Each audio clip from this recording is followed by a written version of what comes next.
नमस्कार दोस्तों, एक बार फिर से स्वागत है आप सभी का मेरे YouTube चैनल आरएसी ज्ञान में। दोस्तों, सीटीआई के वीडियोस के आज सेकंड वीडियो और डे सेकंड है सीटीआई के एंट्रेंस एग्ज़ाम की तैयारी के लिए। देर न करते हुए मैं इन सभी बातों को न बताते हुए कि आप मेरे चैनल पे जुड़े रहें, अपने दोस्तों के साथ शेयर करें, वीडियो को लाइक करें। जहाँ तक मुझे लगता है वो सभी आप लोग कर देते हैं। तो देर न करते हम इस वीडियो को शुरू करते हैं ताकि हमारा टाइम भी ज़्यादा लॉस ना हो और क्वेश्चन भी जल्द से जल्द आप सभी को अच्छे लगें। चलिए शुरू करते हैं अपने इस वीडियो को। अगला क्वेश्चन है हमारा, रेफ्रिजरेंट R12 किस समूह के अंतर्गत आता है? पहला ऑप्शन है इथेन, दूसरा ऑप्शन है मीथेन, तीसरा ऑप्शन है जियोट्रॉपिक और चौथा ऑप्शन है एजियोट्रॉपिक। इसका सही उत्तर दोस्तों ऑप्शन नंबर बी, मीथेन। अगला क्वेश्चन है हमारा, मैकेनिकल रेफ्रिजरेशन सिस्टम के कंडेंसर में रेफ्रिजरेंट के रूप में प्रवेश करता है। पहला ऑप्शन है लो प्रेशर गैस, दूसरा ऑप्शन है हाई प्रेशर गैस, तीसरा ऑप्शन है लो प्रेशर लिक्विड और चौथा ऑप्शन है हाई प्रेशर लिक्विड। इसका सही उत्तर दोस्तों option number A, low pressure liquid. Mechanical refrigeration system जो होता है हमारा, वर्तमान में इसका प्रणाली जो है सर्वाधिक उपयोग किया जा रहा है। इसे वेपर कंप्रेशन रेफ्रिजरेशन भी कहते हैं। इसमें द्रव की ऊष्मा को शोषित कर वाष्प बन जाने वाला सिद्धांत प्रयोग किया जाता है। जब रेफ्रिजरेशन में प्रयुक्त द्रव रेफ्रिजरेटेड स्थान से गुजरता है तो वहाँ की ऊष्मा शोषित कर लेता है, द्रव वाष्प में बदल जाता है। इसके फलस्वरूप इस स्थान को ऊष्मा बाहर निकल जाती है और वह ठंडा हो जाता है।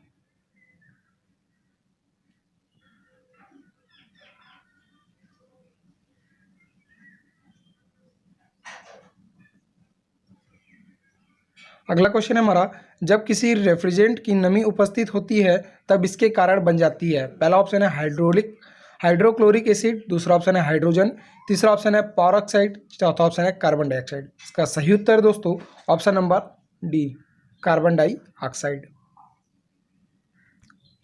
बढ़ते हैं अपने अगले क्वेश्चन की ओर। अगला क्वेश्चन है हमारा, निम्नलिखित में से किसको बदलकर किसी रेफ्रिजरेंट के बॉइलिंग पॉइंट को बदला जा सकता है? पहला ऑप्शन है एक्सपेंशन वाल्व की सुपर हीटिंग, दूसरा ऑप्शन है रेफ्रिजरेशन सिस्टम के अंदर प्रेशर, तीसरा ऑप्शन है सिस्टम में थर्मोस्टेट की सेटिंग और चौथा ऑप्शन है रेफ्रिजरेंट की नमी की मात्रा। इसका सही उत्तर दोस्तों ऑप्शन नंबर सी, सिस्टम में थर्मोस्टेट की सेटिंग। बढ़ते हैं अपने अगले क्वेश्चन की ओर। अगला क्वेश्चन है हमारा, यदि किसी रेफ्रिजरेंट ड्रायर को खोला गया है और सिलिका जेल में चार्ज किया गया तब इसे जो है कि हम क्या कहेंगे, इसे क्या करना चाहिए? पहला ऑप्शन है डिहाइड्रेटिंग और सील करना चाहिए, दूसरा ऑप्शन है तुरंत पुनः स्थापित करना चाहिए, तीसरा ऑप्शन है सील करके 3 महीनों के लिए स्टॉक में रखना चाहिए और चौथा ऑप्शन है केवल उच्च तापमान सर्किटों पर पुनः प्रयोग करना चाहिए। इसका सही उत्तर दोस्तों ऑप्शन नंबर ए, डिहाइड्रेट और सील करना चाहिए। ड्रायर को ड्रायर तथा डिहाइड्रेटर भी कहा जाता है। ड्रायर को जो हम फिल्टर ड्रायर भी और डिहाइड्रेटर भी कहते हैं। रेफ्रिजरेशन प्रणाली में ड्रायर का प्रयोग रेफ्रिजरेंट में से नमी को दूर करने के लिए किया जाता है। नमी के कारण रेफ्रिजरेशन प्रणाली सही प्रकार के कार्य नहीं कर पाता है। ड्रायर को रिसीवर की तरल लाइन तथा एक्सपेंशन वाल्व के मध्य लगाया जाता है। इसमें नमी अवशोषित करने के लिए सिलिका जेल का प्रयोग किया जाता है। ड्रायर आपके 2 प्रकार के होते हैं, ठीक है। अगला क्वेश्चन है हमारा, निम्नलिखित में से कौन सा रेफ्रिजरेंट विषैला होता है?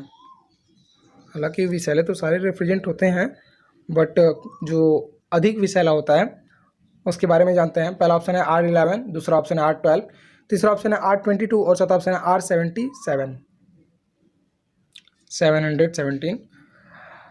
इसका सही उत्तर दोस्तों ऑप्शन नंबर डी, 717।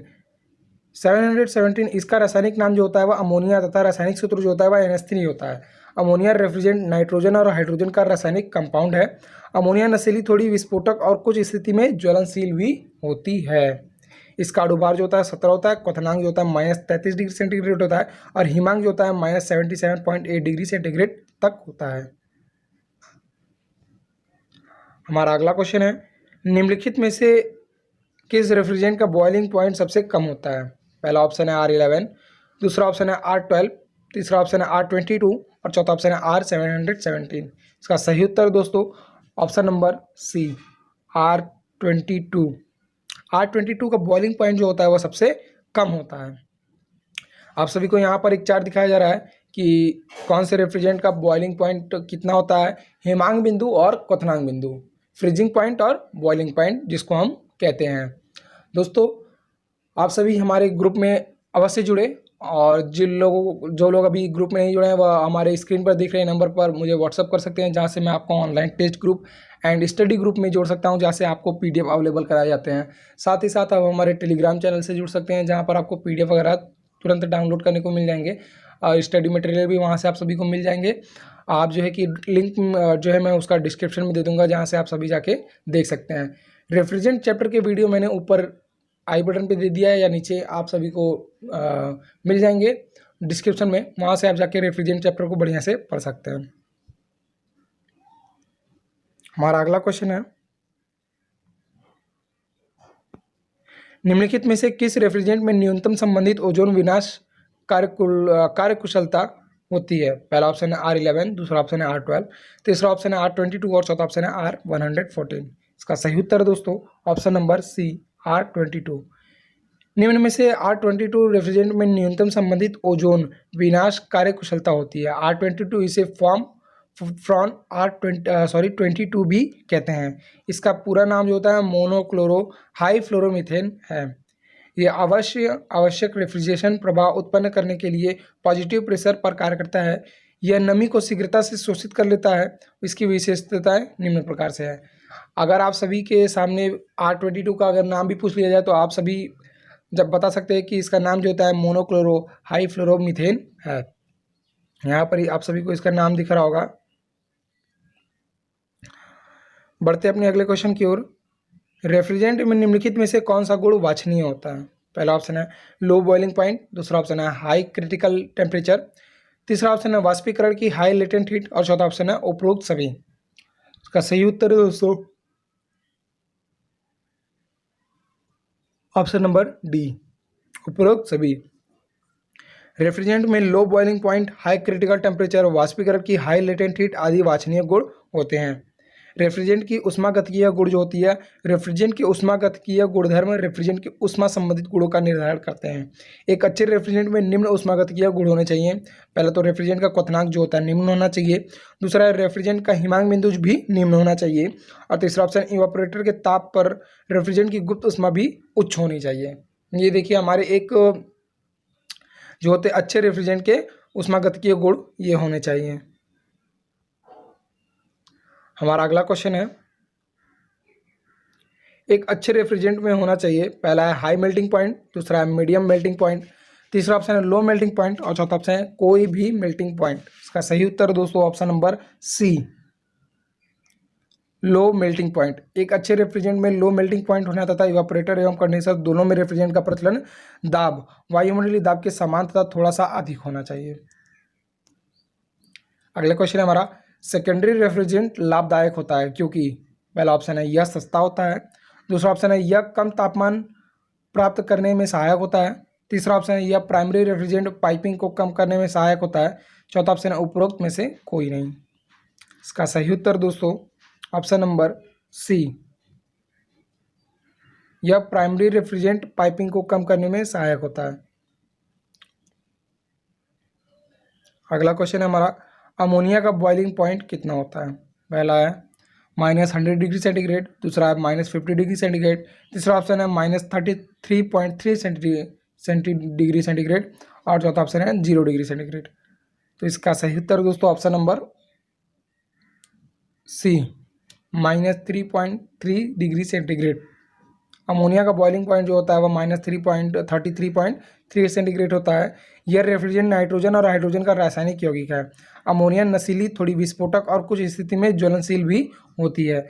ऊपर मैंने आपको यही बताया, यह रेफ्रिजरेंट आयल में घुल जाती है। इसकी गुप्त ऊष्मा जो होती है 313.53 किलो कैलोरी पर किलोग्राम अधिक होने के कारण रेफ्रिजरेशन प्रभाव बहुत अधिक होता है। इसकी विशेषताएं जो है निम्न है, बाकी अणुभार हिमांक। अगला क्वेश्चन है हमारा, रेफ्रिजरेशन सिस्टम में लीकेज से क्या प्रभाव पड़ सकते हैं? पहला ऑप्शन है उसकी कूलिंग कार्यकुशलता को कम कर देगी, दूसरा ऑप्शन है उसकी कूलिंग कार्यकुशलता को बढ़ा देगी, तीसरा ऑप्शन है उसकी कूलिंग कार्यकुशलता में कोई भी प्रभाव नहीं पड़ेगा। और चौथा ऑप्शन है COP को बढ़ा देगी। इसका सही उत्तर है दोस्तों ऑप्शन नंबर ए। जाहिर सी बात है, अगर हमारे रेफ्रिजरेशन सिस्टम में जो है कि लीकेज हो जाएगा तो उसकी कूलिंग कार्यकुशलता धीरे धीरे कम हो जाएगी और वह कूलिंग करना बंद कर देगा। जब उसके अंदर गैस ही नहीं रहेगा तो हमारे AC या फिर फ्रिज में कूलिंग कैसे होगा। चलिए अब बढ़ते हैं अपने अगले क्वेश्चन की ओर।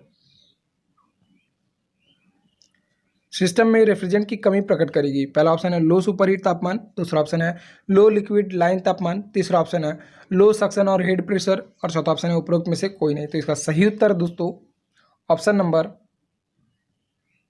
सी, लो सक्शन और हेड प्रेशर। सिस्टम में रेफ्रिजरेंट की कमी लो सक्शन और हेड प्रेशर प्रकट करेगी। बढ़ते हैं अपने अगले क्वेश्चन की ओर। फ्रीऑन का प्रयोग करने वाले रेफ्रिजरेशन सिस्टम में लीकेज को के द्वारा खोजा जाता है। स्पेस है, आप सभी को बताना है कि फ्रीऑन का प्रयोग करने वाले रेफ्रिजरेशन सिस्टम में लीकेज को किस प्रकार के द्वारा खोजा जा सकता है। पहला ऑप्शन है एसिटिलीन टॉर्च, दूसरा ऑप्शन है हैलाइड टॉर्च, तीसरा ऑप्शन है सल्फर स्टिक्स, और चौथा ऑप्शन है साबुन का पानी। इसका सही उत्तर दोस्तों option number B, halide torch के द्वारा हम फ्रीऑन के लीकेज को ढूंढ सकते हैं। इसमें एक पतला और लंबा टैंक होता है जिसमें अल्कोहल और एक कॉटन की बत्ती होती है। हवा की स्थिति में जलती हुई बत्ती हल्का नीला फ्लेम देती है, परंतु रेफ्रिजरेंट की भाप की उपस्थिति में फ्लेम नीले हरे रंग का बन जाता है। अगला और आखिरी क्वेश्चन है हमारा, फ्रीऑन के साथ नमी की थोड़ी सी मात्रा भी मिलकर बना सकती है। पहला ऑप्शन है कीचड़, दूसरा ऑप्शन है पानी, तीसरा ऑप्शन है मोम, और चौथा ऑप्शन है हाइड्रोक्लोरिक एसिड। इसका सही उत्तर दोस्तों option number D, hydrochloric acid. Freon के साथ नमी की थोड़ी सी मात्रा भी क्या मिलकर बना सकती है, हाइड्रोक्लोरिक एसिड बना सकती है। सो दोस्तों ये सारे क्वेश्चन आपको कैसे लगे कमेंट करके ज़रूर बताइएगा। किसी भी क्वेश्चन में आपको परेशानी हो तो आप मुझे कमेंट करके पूछ सकते हैं। साथ ही साथ आप मुझे पर्सनल मैसेज कर सकते हैं स्क्रीन पर दिख रहे नंबर पर। आप जो है कि नेक्स्ट वीडियो आएगा कल, जो कि डे बाय डे वीडियो चलेगा आप सभी के लिए, CTI के खासकर एंट्रेंस एग्ज़ाम के लिए। तो चलिए आपसे मिलते हैं अब नेक्स्ट वीडियो में। धन्यवाद।